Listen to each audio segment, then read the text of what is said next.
Hello বন্ধুরা, আজ আমাদের বাড়ির মেনুতে স্পেশালভাবে ছিল ডাল, চিংড়ি মাছ, ছোটো মাছ, ইলিশ মাছ, মাটন, সমস্তটাই বোন আজকে করেছিল। আর মামি আমার জন্য স্পেশালভাবে মালপা, পাতা বাটা এগুলো পাঠিয়েছিল, কচুরলতি। তো টুটন তো এখন বসে পড়েছে আর টুটু এদিকে হাসছে। কিন্তু এত কিছু রান্নার পরেও সেদিন আমি সব কিছু খেতে পারিনি, যেহেতু আমার শরীরটা ভালো ছিল না। তো আমি এখন আমার পছন্দের পাতা বাটা নিয়ে বসে পড়েছি। আর নেক্সট ডে এখন আমাদের ট্রেন, আমরা বেরিয়ে পড়ছি। মার তো মন খারাপ। এখন আমরা ট্রেনের উদ্দেশ্যে বেরোলাম, বোনও যাচ্ছে আমাদেরকে উঠিয়ে দিতে। এখন আমরা একটু ওয়েট করব। বোন অনেকক্ষণ বসেছিল, কিন্তু ট্রেন যেহেতু লেট, সেই জন্য আমরা বললাম তুই চলে যা। আর ট্রেনটা আজকে এতটাই লেট করেছে, কিন্তু তথাপিও ঠিক সময়ে পৌঁছে দিয়েছে।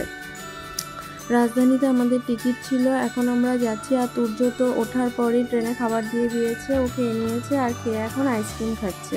সেদিন কীভাবে যে পেরিয়ে গেল বুঝতেই পারলাম না চোখের নিমেষে। আর এবার প্রচণ্ড যেন গরমটা বেশি লাগছে, গরম পড়েছে। দু একদিন বৃষ্টিও হয়েছিল, কিন্তু গরম কিন্তু কমেনি। যাই হোক, ওঠার আগে তো ট্রেনে খুব টেনশন করছিলাম কটায় যে গিয়ে পৌঁছাবো, কিন্তু রাজধানী সঠিক সময়ে পৌঁছে দিয়েছে।